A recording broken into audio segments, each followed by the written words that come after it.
গাওয়া কাঁপে, হাত পাও কাঁপে, একগাল ভাত কত কষ্টে খাইছে। আপনার ছেলে মেয়ে আছে? ছেলে মেয়ে নাই? স্বামী? স্বামীও নাই, বাড়ি ঘরও নাই, পরের বাড়ি থাকি। এবার একটু বারান্দায় পড়ি থাকি। আপনার ছেলের সন্তান কেউ নাই? খুবই অসহায়। আর বাসা কোথায়? ওই যে এই সাথে একবারই থাকি। আরে খুব কষ্ট না? এলেন, হাত দিয়ে ধরতে পারেন না?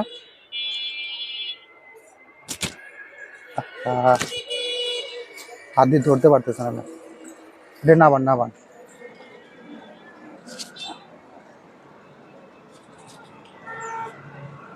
ঠিক আছে খালা, খুশি আপনি? আমাদের জন্য দোয়া করবেন। আপনি খুশি হয়েছেন তো? আল্লাহ তোমার হায়াত দারাজ করুক, কামাই বরকত দিক। যাক, আলহামদুলিল্লাহ।